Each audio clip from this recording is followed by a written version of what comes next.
sou a doutora Viviane Pinto, sou professora da UBRA de Canoas e do Instituto Fenruan. E estou aqui para falar para vocês um pouquinho sobre a ozonioterapia, a técnica que encanta por seus resultados. Então aqui tem, toda a minha trajetória, né, acadêmica, o que eu faço, quanto tempo que eu trabalho dentro da medicina integrativa, então há mais de 15 anos eu trabalho com medicina integrativa. E aqui depois, se vocês quiserem dar uma olhadinha, aí vocês olham, tá bom? E aí a gente começa falando no que é o ozônio, né? Então, o ozônio, ele é um gás que ele pode ser produzido naturalmente através das descargas elétricas que acontecem nos raios, né? Quando a gente tem tempestades, ou através de geradores de ozônio, que são aparelhos por onde o oxigênio, né, no caso do ozônio medicinal, o oxigênio medicinal entra, recebe uma descarga elétrica, essa molécula de oxigênio se dissocia com essa descarga elétrica, formando átomos de oxigênio que se unem a novas moléculas de oxigênio e formam então a molécula de ozônio. Então, ozonioterapia é uma combinação de oxigênio medicinal e o gás ozônio. E quando essa composição, né, que chega no máximo a 5% de ozônio e 95% de oxigênio, quando ela entra em contato com o corpo, com os fluidos corpóreos, ela produz espécies reativas de oxigênio, e daí principalmente o peróxido de hidrogênio, H2O2, e também reage com os ácidos graxos insaturados, produzindo então os lipoperóxidos. Então esses são os sinalizadores para o corpo, do que vai ser necessário produzir para o efeito que a gente quer com a ozonioterapia. Então, as moléculas sinalizadoras são principalmente o peróxido de hidrogênio e os lipoperóxidos. Então, o ozônio ele já foi, né, regulamentado em 2015 para a área da odontologia, em 2020, no início de 2020, farmácia, enfermagem, fisioterapia e biomedicina, no final de 2020 para a medicina veterinária, e na medicina ele entrou através das PICs, né, práticas integrativas e complementares à saúde, em 2018. Entretanto, ainda não está regulamentado para o uso na medicina. E, né, então aqui só demonstrando quando foi, né, publicado, então, essa resolução, dia 3 de novembro, uma resolução, então, 22 de outubro de 2020. A partir dali, a gente tem uma segurança muito maior para poder utilizar essa técnica maravilhosa. Por que é uma técnica maravilhosa, né? Porque o ozônio medicinal, ele age, em diferentes situações. Então, ele modula o sistema imunológico, ele melhora a drenagem linfática, ele tem um efeito lipolítico de destruição de células adiposas, ele libera fatores de crescimento e regeneração, então a gente pensa nisso numa ferida, a gente pensa nisso num osso que precisa cicatrizar, uma fratura óssea que não consolida. Tem efeito germicida, então efeito bactericida, fungicida, virucida e virustático. Regula o metabolismo e as funções renais, hepáticas, tireoidianas, faz síntese de enzimas antioxidantes, então ele diminui o estresse oxidativo, ele otimiza a liberação de oxigênio nos tecidos e tem uma ação de reologia. Isso significa, gente, que esse oxigênio consegue chegar mais facilmente nos diferentes tecidos, consegue chegar em extremidades, né? Então a gente pensa nisso também em doenças isquêmicas, em cicatrização de feridas, né? Modula a cascata inflamatória, então ele diminui as citocinas pró-inflamatórias e aumenta as citocinas anti-inflamatórias, libera óxido nítrico, então ele promove a vasodilatação. Então, se nós pensarmos num paciente que tem insuficiência renal, então quando eu faço uma terapia com ozônio, né, sistêmico, eu melhoro a perfusão para este rim, por vasodilatação, por liberação de óxido nítrico. Se nós compararmos, né, o ozônio e o estresse oxidativo, então, o ozônio é uma molécula oxidante. E como que ele inibe o estresse oxidativo? Como ele modula o estresse oxidativo? Então, a gente diz que quando ele é aplicado em dose e concentração adequada, ele vai estimular enzimas antioxidantes, e essas enzimas antioxidantes vão fazer a redução desse estresse oxidativo, vão modificar esse estresse oxidativo. Então, eles vão estimular a expressão de genes através da estimulação do fator nuclear eritroide 2, que é o NRF2, e também através de síntese de proteínas, de outras proteínas. Quem é o NRF2? Né? O NRF2 é um regulador-chave da resposta antioxidante. Ele produz expressão de genes, ele entra no DNA da célula, ele entra no núcleo celular e produz a expressão de genes que vão codificar proteínas e enzimas antioxidantes, além de regular o metabolismo, manutenção da glicemia e toda a resposta inflamatória daquele organismo.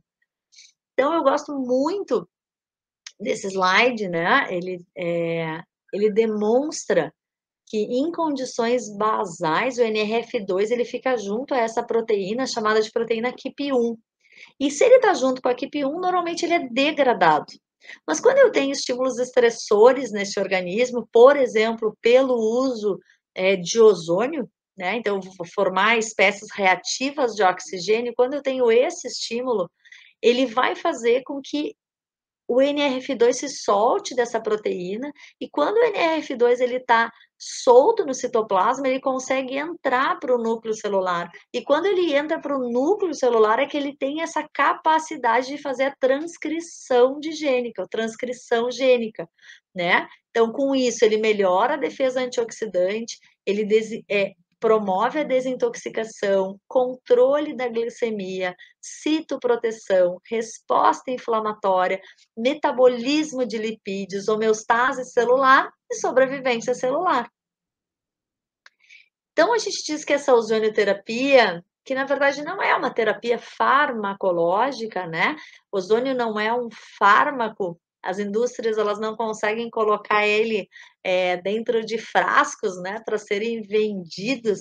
Ele é um gás que, quando entra em contato com o organismo, ele produz sinalizadores. Então, ele estimula o organismo a restaurar essa homeostase celular, promove, porque ele é uma molécula oxidante, então ele promove um estresse oxidativo transitório e controlado, e esse estresse oxidativo transitório e controlado que é o responsável por uma resposta biológica de aumento de enzimas antioxidantes, o que vai fazer com que a gente tenha a reversão, né, do estresse oxidativo crônico. Quando é que eu tenho estresse oxidativo crônico? Quando eu tenho doenças crônicas. Então, no envelhecimento, no diabetes, nas infecções crônicas, no paciente oncológico, na insuficiência renal, nas doenças inflamatórias intestinais, nas artroses, né? Então, nas doenças autoimunes. Então, esses pacientes, eles acabam tendo uma sobrecarga e fazendo com que eles fiquem naquela balança, né? Oxidante, antioxidante, ganha a parte de oxidação, e esse paciente ele não tem estímulo para produzir as enzimas antioxidantes. Então, o que o ozônio faz, ele dá um pequeno estresse oxidativo, transitório e controlado, e com isso ele consegue dizer para o organismo: olha, vamos produzir enzima antioxidante, vamos sair dessa linha de não produzir mais nada, porque eu estou te causando um estresse potencial aqui. E aí o organismo responde produzindo essas enzimas antioxidantes. Nós temos 2 formas de produzir enzimas antioxidantes. Um vem através da dieta, que são as vitaminas e os minerais, né, principalmente o cobre, o zinco, o magnésio e o selênio, mas essas de origem dietética, elas têm um período curto na circulação, né? Então, em 24 horas eu já tenho que estar repondo esse mecanismo de defesa antioxidante. E nós temos os mecanismos enzimáticos que perduram por mais tempo. Então, quando eu tenho um aumento da produção de enzimas antioxidantes, por exemplo, superóxido dismutase, glutationa peroxidase, a própria catalase, elas perduram por mais tempo. Se a gente estimular de forma contínua, elas perduram 1, 2, 3 meses até, tá? Então, quando eu tenho espécies reativas de oxigênio, eles vão sinalizar para o corpo, então, a produção dessas enzimas para poder neutralizar essas espécies reativas. Então, a superóxido dismutase, ela usa para isso o cobre e usa o zinco, por isso a importância do animal estar equilibrado também, tá? Com minerais e vitaminas. Transforma, por exemplo, o superóxido em peróxido de hidrogênio, e esse peróxido de hidrogênio depois vai ser neutralizado pela glutationa peroxidase e pela catalase. Tá? Então, é todo um mecanismo para a produção dessas enzimas antioxidantes. Eu preciso ter espécies reativas, senão essas enzimas acabam também não tendo estímulo para serem produzidas. Então, de uma forma geral, o ozônio, quando ele entra em contato, né, com o plasma, ele vai reagir tanto com os antioxidantes, com as proteínas, com os ácidos graxos, e parte desse ozônio, dessas espécies reativas, vão ser já neutralizados na corrente sanguínea pelo óxido ascórbicos e grupos de proteínas e glicoproteínas, e aí a gente vai ter uma neutralização de parte dessas espécies reativas de oxigênio. E o que não for neutralizado sofre peroxidação lipídica pelos ácidos graxos e forma, então, peróxido de hidrogênio, mais alguns aldeídos, que são chamados, então, dos responsáveis, né, pela sinalização ao organismo sobre o que ele vai precisar produzir a partir dessa ação, tá? Então, são os metabólitos finais com efeitos biológicos, então, principalmente o peróxido de hidrogênio, que é o efeito imediato, e depois os lipídios, que é um efeito mais tardio, tá? A lipoperoxidação, que é um efeito mais tardio. Então, eu trouxe 2 trabalhos só para que vocês, para confirmar com vocês, né, o potencial do ozônio em promover, né, a otimização do NRF2 e assim reduzir o estresse oxidativo e reduzir as citocinas pró-inflamatórias, no caso, aqui é no caso humano, pacientes que tinham escleroses múltiplas. E a conclusão desse artigo, esse é um artigo de 2020, tá? É que o ozônio promove redução do estresse oxidativo, promove um incremento de enzimas antioxidantes, reduz os níveis de citocinas pró-inflamatórias, o que a gente acabou de ver. Então, esse trabalho, ele confirma isso, né? E esses resultados, então, desse trabalho sugerem que a terapia com ozônio pode ser usada para potencializar a eficácia de agentes modificadores da doença, permite o uso de baixas doses de fármacos que tratam, né, a esclerose múltipla, junto com a redução da toxicidade e dos efeitos colaterais desse fármaco. Então, essa interação, essa ação conjunta da ozonioterapia com a o tratamento farmacológico desse paciente, né, traz muito mais benefícios a esse paciente. E nesse outro trabalho aqui, também para demonstrar, então, a ação, né, do ozônio medicinal sobre o NRF2, né, como uma ação antioxidante para o organismo. Então, nesse trabalho, que é de 2019, a ativação, então, do NRF2 exerce efeitos positivos, especialmente em doenças que têm estresse oxidativo e inflamação. É o que a gente falou, qual doença não tem estresse oxidativo? Qual doença não produz processo inflamatório, né? Então, basicamente, a gente aplica a todas essas doenças crônicas que a gente tem nos nossos pacientes. Então, o potencial terapêutico da ativação do NRF2 pela ozonioterapia vai depender, tá? Então, da capacidade do do fator nuclear eritroide 2 em manter a homeostase redox, manter o equilíbrio oxidante e antioxidante, o que impede, então, que o DNA, de danificar esse DNA celular, do núcleo celular, melhora a função da mitocôndria, produz ATP e suprime, então, a inflamação crônica. Então, vamos lembrar, o ozônio ele é um modulador do sistema imunológico, então eu posso usar ele tanto em doenças para imunomodular, né, esse sistema, doenças autoimunes, e também em pacientes com doenças que inibem o sistema imunológico, né, doenças virais, por exemplo, né, onde a gente tem uma alteração do sistema imunológico também. Então, eu posso tanto melhorar, potencializar esse sistema imunológico, como inibir, para regular. O objetivo é regular, né? Modulador imunológico. Então, melhora a perfusão local, então, pela melhora da oxigenação, né?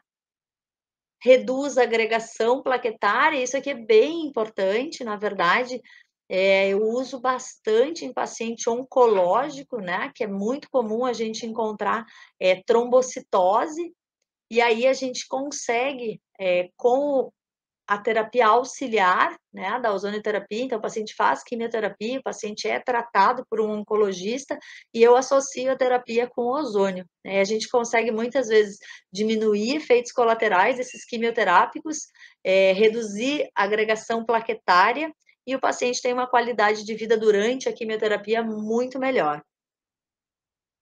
Modula o estresse oxidativo, a gente já viu de que maneira isso acontece, reduz a formação de cicatrização exuberante, então é comum a gente ver em feridas uma cicatrização limpa, uma cicatrização plana, uma cicatrização bonita e rápida. Isso a gente consegue com a ozonioterapia.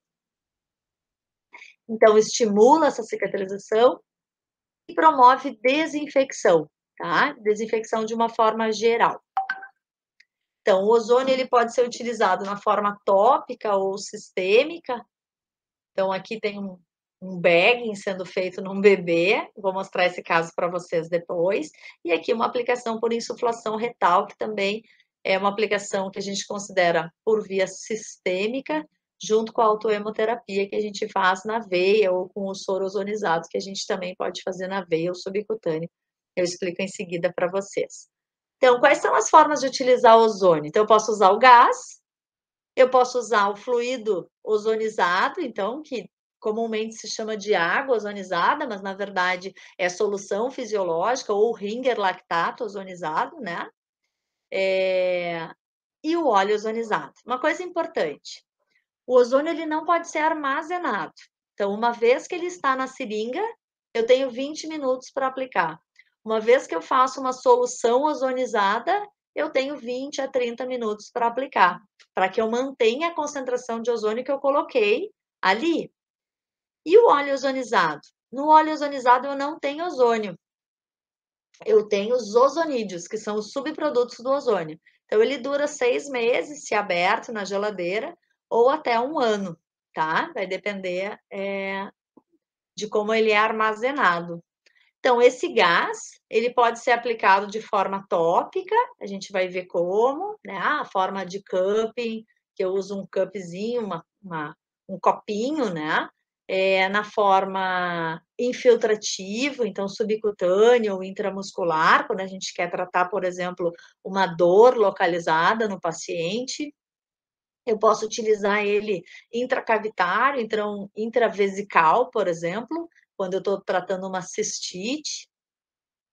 Então, são as formas que, em geral, a gente usa o gás.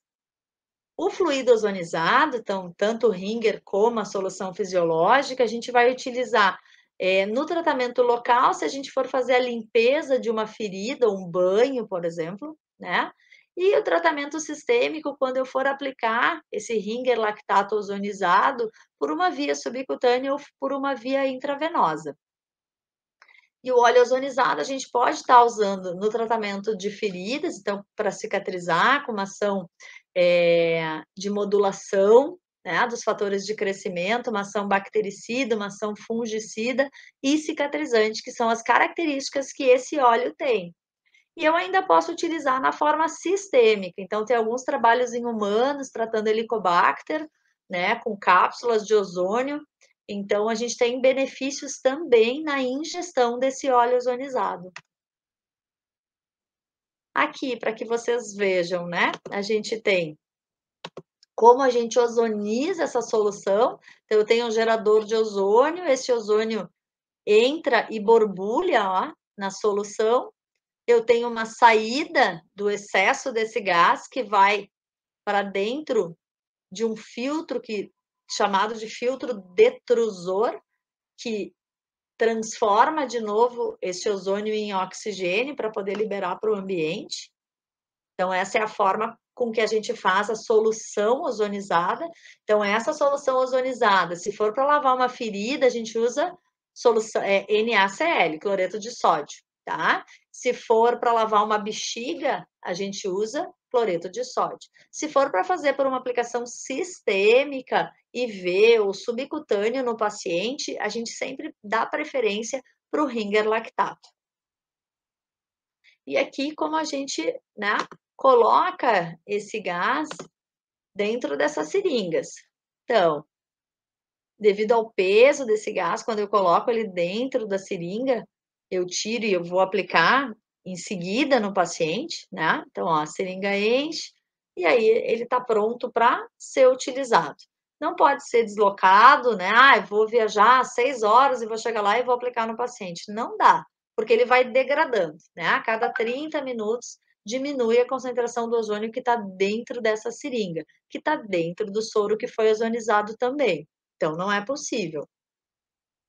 Então, aqui aplicação sistêmicas, né? Então, aplicação retal, de forma fácil, a gente usa uma sonda uretral acoplada a uma seringa, né? Aqui, autohemoterapia menor, que é quando eu coleto sangue do paciente, pequena quantidade, depende do tamanho do paciente, mas coleto 1, 2, 3 ml de sangue, ozonizo, né, numa seringa e reaplico ou em pontos de acupuntura, que é no caso aqui que eu estou aplicando no VG14, ou ainda por via intramuscular.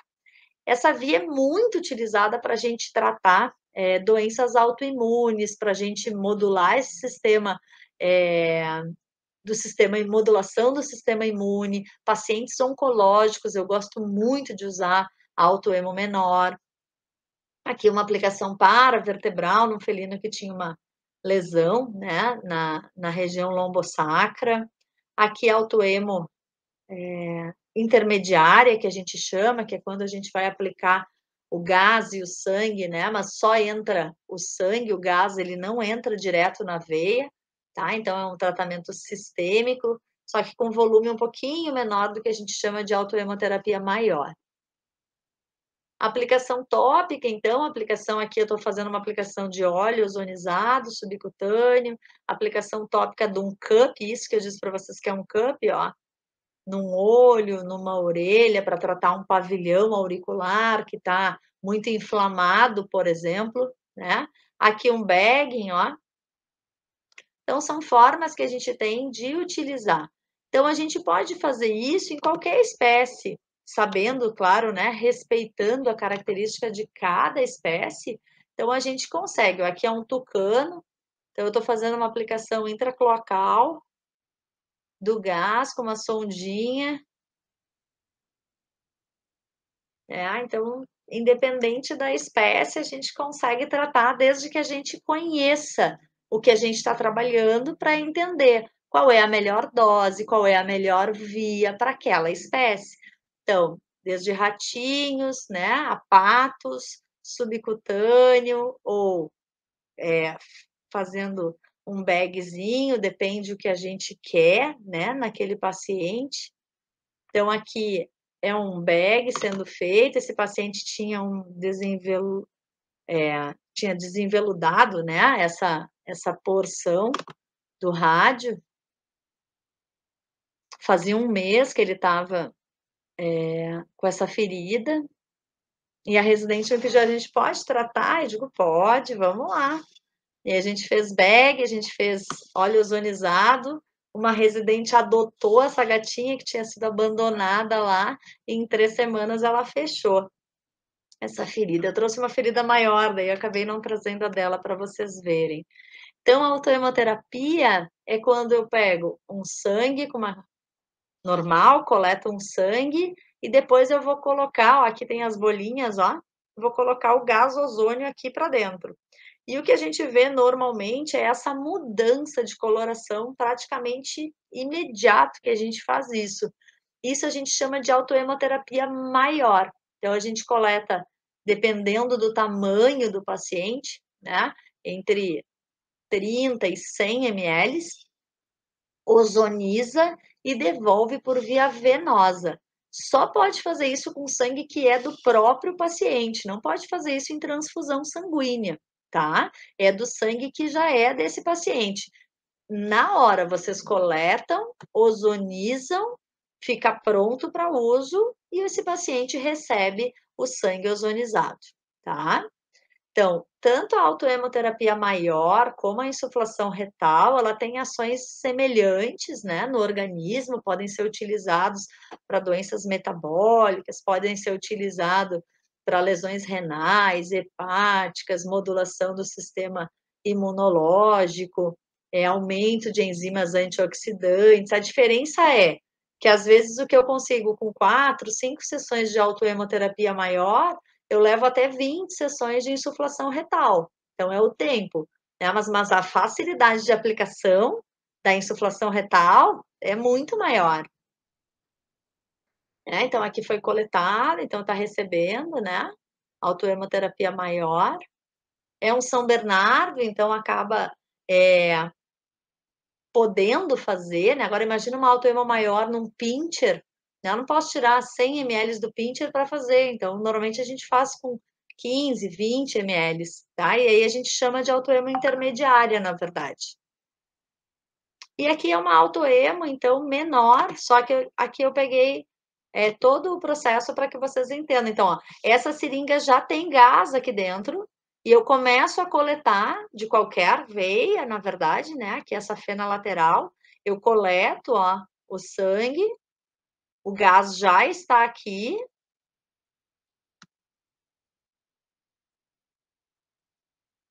Eu vou homogeneizar essa seringa, ó. Eu misturo o sangue no gás.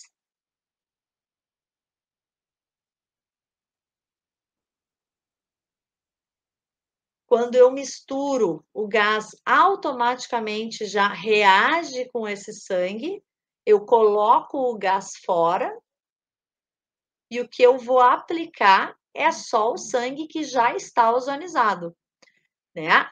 Essa interação do gás com o sangue, com os fluidos corpóreos, ela acontece de forma muito rápida, em milésimos de segundo, tá? Então, a gente pode fazer. E aqui eu vou fazer uma aplicação intramuscular. Deixa eu só passar. Ó, uma aplicaçãozinha, metade da minha dose, e agora eu vou aplicar em outro ponto também. Tá? Essa era a Raika, tinha um carcinoma vaginal que foi operado e estava sendo tratado.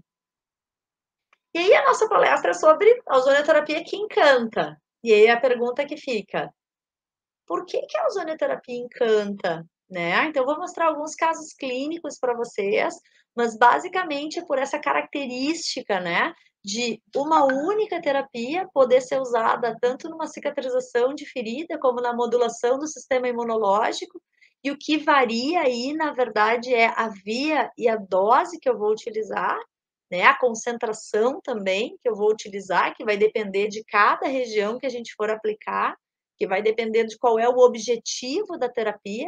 Então, ela não é uma terapia difícil de aplicar. A técnica não é difícil, mas a gente precisa entender, né? Porque se eu tiver um paciente oxidado demais e eu pesar a mão no ozônio, eu vou acabar oxidando mais ainda esse paciente.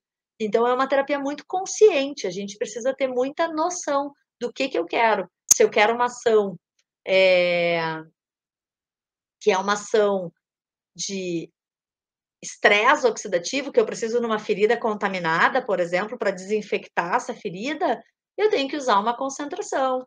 Se eu quero uma ação anti-inflamatória do organismo, a minha concentração vai ser outra, né. Então, se para uma ferida contaminada eu vou usar uma concentração de 50, para uma ação anti-inflamatória eu vou usar uma concentração de 20, e assim a gente vai trabalhando com ozônio. Então, esse é um caso de esporotricose, essa gatinha veio do Maranhão, ela tinha 7 meses quando eu atendi, ela castrou e logo depois que ela castrou, ela fez, a ferida abriu, não cicatrizou mais, ela levou ao veterinário, fez um citológico e deu positivo para esporotrix. E aí ela pediu para que eu fizesse o tratamento. Ela fez o tratamento farmacológico com antifúngico oral e eu entrei com a ozonioterapia. Importante. Vivi, por que que tu não faz só o ozônio? Porque o ozônio ele potencializa essa ação, né, eh, para que a recuperação desse paciente seja mais rápida. Então a gente sabe que o Sporotrix, né, ele é difícil de ser curado, ele leva às vezes 2 até 3 meses para que ocorra a completa cicatrização e eliminação, né, do Sporotrix. Eu tive pacientes que já estavam há 1 ano em tratamento e veio para mim junto à dermatóloga que me encaminhou o paciente, e aí com 30 dias da associação com ozônio, cicatrizou a ferida, que era uma ferida nasal. Então, eu uso associado sim. Por quê? Porque eu potencializo. Então a gente precisa lembrar que esporotricose é uma zoonose, então a gente tem lesões horríveis em humanos, né, é bem comum em felinos, imunossuprimidos muitas vezes, mas pode acometer cães também. E humanos, né. Então, quando eu peguei, ela tinha esse aspecto de necrose central, ó, uma ferida de extensão grande na linha média, na região umbilical, mais ou menos. E aí eu tratei com cupping, mais insuflação retal e mais o antifúngico dado pela veterinária. Então a evolução, 7 dias depois, eu tinha uma área um pouco que me incomodou um pouco, porque ela estava um pouquinho com excesso de tecido aqui, de granulação, mas tinha uma necrose no centro, então eu ainda tinha contaminação aqui. Aí eu cheguei a comentar com a vet dela, eu disse: "Olha, quem sabe a gente faz mais, né, a debrida cirurgicamente para tirar essa necrose", e na verdade 3 dias depois já estava muito menor, em seguida, olha como ela ficava durante a sessão, né, relaxada total, e aí até 45 dias, quando cicatrizou por completo essa ferida. Então é muito gratificante e os resultados são encantadores. Esse trabalho foi apresentado há pouco, né, o uso da ozonioterapia como terapia complementar em fratura exposta contaminada. Esse evento foi promovido pelo IBO3A, foi um simpósio, né, de ozonioterapia. E aí, a Valesca Schneider, que é a autora desse trabalho, que é minha aluna, inclusive, apresentou de trabalho de conclusão, e aí eu trouxe para vocês, porque esse é um caso bem bacana. Então, uma ferida contaminada de uma filhote, né, que foi largada lá no hospital. A gente acredita que ela foi atropelada pela característica, então tinha muita contaminação, né, provável iniciando, né, ali pela lesão, até uma osteomielite, esse osso ficou exposto por um tempo. Ela tinha, né, aproximadamente 45 dias, e tinha então apresentava essa fratura exposta bastante contaminada. Foi realizado um raio-x, né, onde se vê essa fratura completa aqui, transversa, né, e com, exposta, né. Então foi utilizada medicação analgésica, foi utilizado antibiótico, e essa ferida, nos 2 primeiros dias, ela foi tratada com limpeza com solução, fisiológica, né, e a secreção estava cada vez mais constante, e esse osso com essa borda estava bem escuro, então, achou-se que teria que amputar essa pata, e aí me chamaram para avaliar. Eu pedi para que eles fizessem um desbridamento, então, dessa ferida, para tirar as áreas, desvitalizadas, né, E a partir dali, a gente começou a utilizar solução fisiológica ozonizada, muita lavagem, 2 vezes ao dia, com 250 ml de solução fisiológica ozonizada, e aplicava-se curativo 2 vezes ao dia com o óleo ozonizado. Era feito também bag, foi feito por 2 dias, então, porque a ideia era descontaminar para que esse fragmento pudesse ser colocado para dentro da pele e diminuísse o risco de osteomielite. Então, no 6º dia, foi feito uma limpeza, né, e o osso já estava completamente livre de infecção. Durante este procedimento, foi feito limpeza com soro ozonizado e os curativos após esse procedimento também. Aplicava-se só o óleo limpeza com soro ozonizado e o óleo ozonizado 3 vezes ao dia, até a completa cicatrização dessa ferida, que aconteceu em 8 dias, tá? Então, aqui, 2 dias após o procedimento, tudo igual, mas dentro da pele, então, pelo menos, né, diminuindo o risco de infecção. Aqui, 14 dias já formando um calinho, né, uma ponte óssea, tudo muito desorganizado ainda, mas em fase de cicatrização. 26 dias, e aí se achou que fosse ser necessário intervir, né, cirurgicamente, mas o corpo ele é muito sábio, gente. Ele foi remodelando esse osso, ó, 76 dias depois do procedimento, ela foi crescendo, né, e o osso foi remodelando, até que ela está assim hoje, e a Frida, né, e super bem, não precisou fazer cirurgia, deambula normalmente com os 2 membros.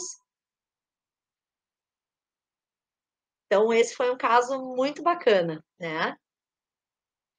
Esse é um outro caso bacana também, que eu apresentei esse ano também para um workshop que teve da ozonioterapia, também com IBO3A, e a convite do Dr. Vilfredo, né, que também faz parte da Ozone Life. E essa é uma paciente que a Lindóia, a foto não é dela, tá, mas era uma bulldog francesa, eu coloquei aqui a foto, porque na verdade esse ano a Lindóia faleceu, né, esse é um trabalho de 2019 que eu atendi esse caso, e esse ano ela, perdão, ela não faleceu, foi a dona dela que faleceu, perdão, tá, e aí eu acabei não vendo mais ela. Então olha só, a Lindóia fez uma cirurgia de coluna e ela era incontinente desde então. E ela fazia cistites de repetição. E quando ela veio para mim, ela estava em tratamento já há mais de mês, utilizando vários antibióticos e seguia com o processo infeccioso na bexiga. Então, esse era o EQU dela, né? Então, um pH 5,5, densidade 1034, tinha sangue oculto, tinha proteína, células epiteliais escamosas de transição, não, mas tinham eritrócitos 30 a 40 e leucócitos entre 15 a 20 por campo, tá? Então,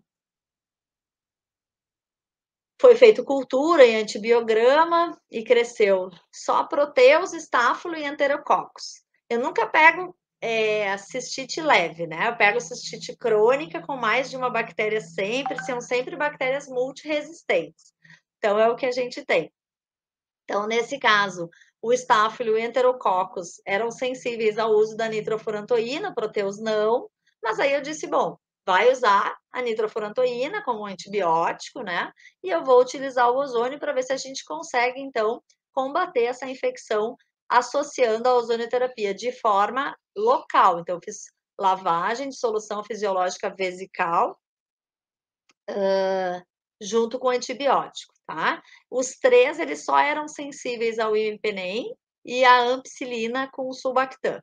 E aí a gente optou por não usar esses antibióticos que são de última geração e tentar, então, a nitrofurantoína junto com a ozonioterapia. Então, foi feito 2,5 miligramas por quilo por 21 dias e mais a lavagem vesical uma vez ao dia por 5 dias consecutivos, tá? Então, essa era a urina dela com pus, era pus realmente, né, muito pus. Então, se retirava toda a urina, se lavava com soro ozonizado, saía limpo e eu continuava lavando, eu lavava com 500 ml de soro ozonizado, e depois ainda aplicava o gás intravesical, deixava 1, 2 minutos e removia esse gás todos os dias por 5 dias consecutivos. Então, essa é a forma que a gente faz para fazer a lavagem de forma séptica, né? E aí, para minha surpresa, 5 dias de tratamento, eu fiz uma nova cultura e aí não cresceu bactéria, nem na primeira inoculação, nem na segunda inoculação. Essa paciente ficou com nitrofurantoína em pulsoterapia por mais 30 dias, uma vez ao dia só, para uma ação antisséptica dessa bexiga, porque ela retinha, né, urina, e depois ela ficou 100%. Então, essa é a lindóia, minha pacientinha. E a gente tem também casos de poliartrite. Essa é uma paciente que chegou para mim, não para que ela voltasse a deambular de forma normal, mas porque, gente, ela tinha uma dor, você não podia encostar em lugar algum. Ela tinha já, os carpos, eles já tinham sido degenerados, ela tinha tanto nos carpos, como nos cotovelos, como nos tarsos, estavam começando, né? Já caminhava com os calcanhares, praticamente, com os jarretinhos, né? Então, aqui ela chegou para mim com muita dor. Aqui eu estou fazendo autohemoterapia em pontos de acupuntura, isso aqui é o IG11, né? E aqui no VG14. Também fazia insuflação retal nela. E ela usou um fitoterápico também para o controle da dor. Então, aqui é ela, depois de 30 dias de tratamento. É como ela conseguia andar, né? Ela não levantava mais porque ela não tinha mais carpo, não tinha a menor chance de se fazer artrodese, então ela caminhava com os cotovelos. E o tarso ela também, ó, apoiava direto o tarso e não os coxins. Então, aqui é um caso de manutenção, né? Não tem como a gente regenerar, mas tem como a gente melhorar muito essa paciente, né? Então, a gente modulou o processo inflamatório, diminuiu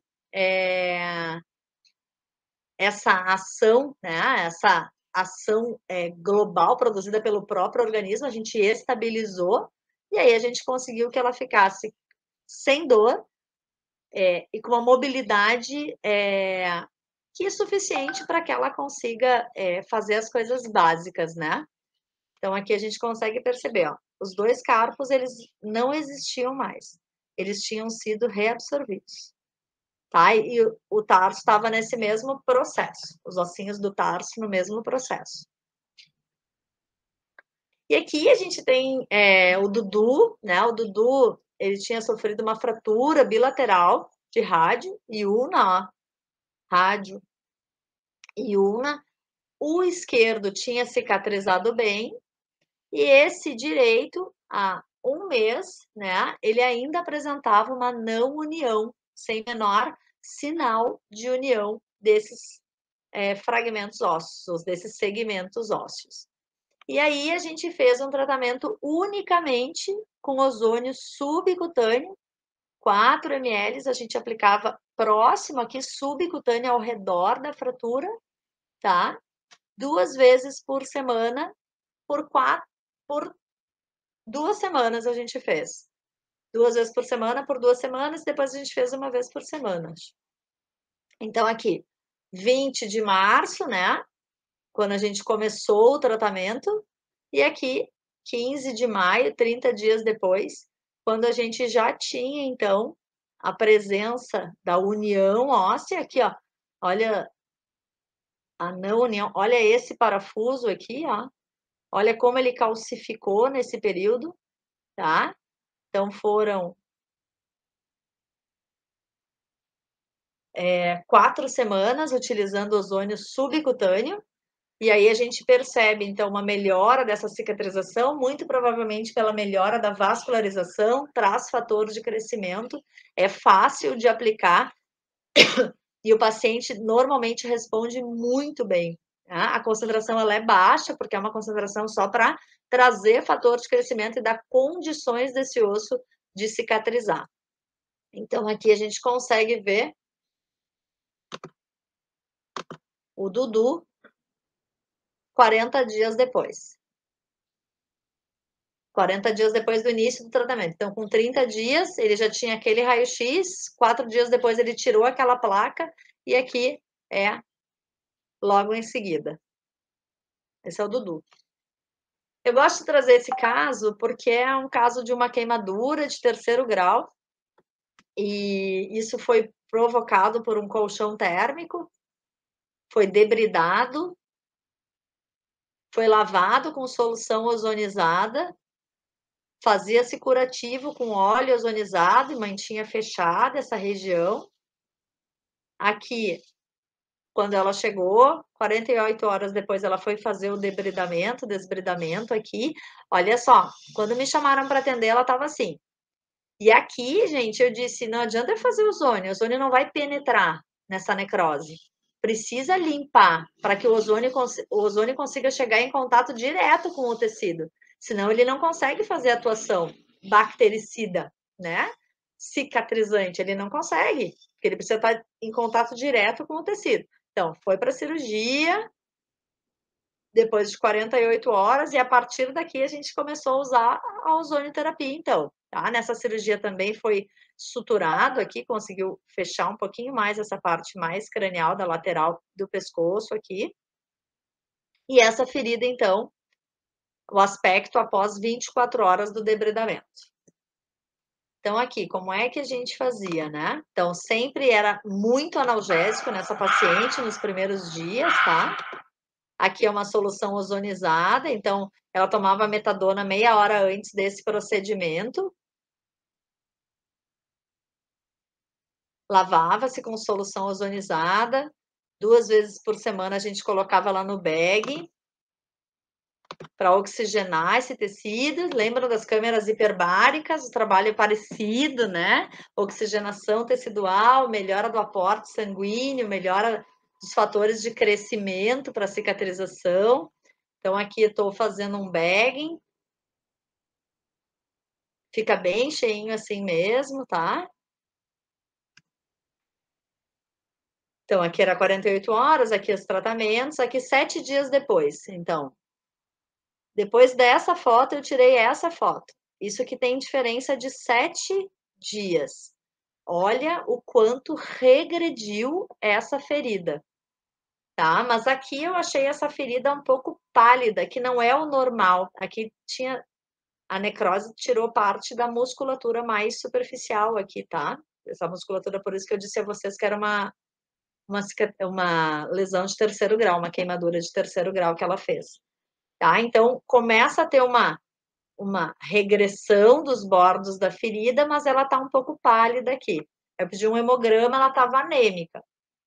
Aí foi feita suplementação, e a partir dali, ó, aqui 14 dias depois, então 7 dias, né, desse visual, 17 dias, 30 dias, 50 dias até a completa cicatrização em 70 dias. Pessoal, claro que aqui já podia fechar cirurgicamente, ou aqui sim, se quisesse acelerar esse processo. Foi uma opção da tutora não fazer, ela queria, né, eu quero tratar só com ozônio, então, mas ela ficou super bem, teve uma cicatrização completa. E aqui só o visual, né? Como eu peguei, quase completa cicatrização, e completa mesmo. E não ficou com grandes retrações, a cicatrização ficou bem bonita, ela deambula normalmente, bem tranquila.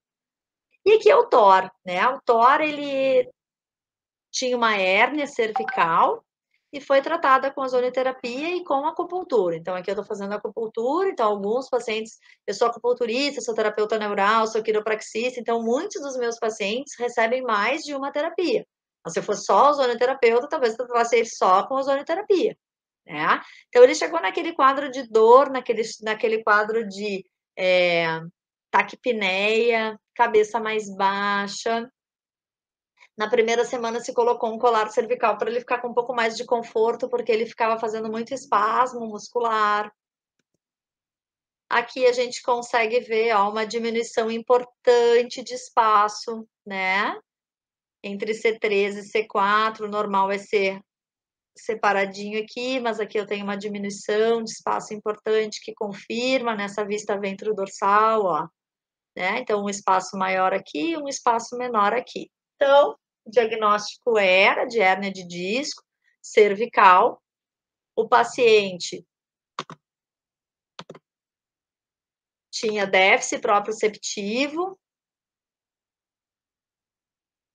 de membro torácico, perdia força, né. Aqui tá junto com o tutor, ó. Esse piso não é para ser escorregadio, né, mas ele tinha esse é o tutorzinho dele que passou na frente aqui. Déficit proprioceptivo posterior também, dificuldade de equilíbrio.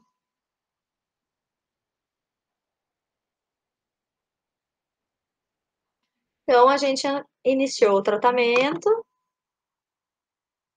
aqui colocando só para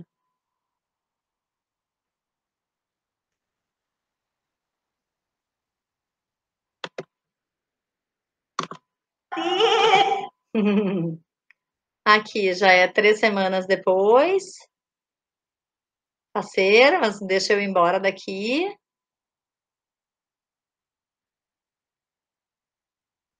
Mais peludinho, mais gordinho.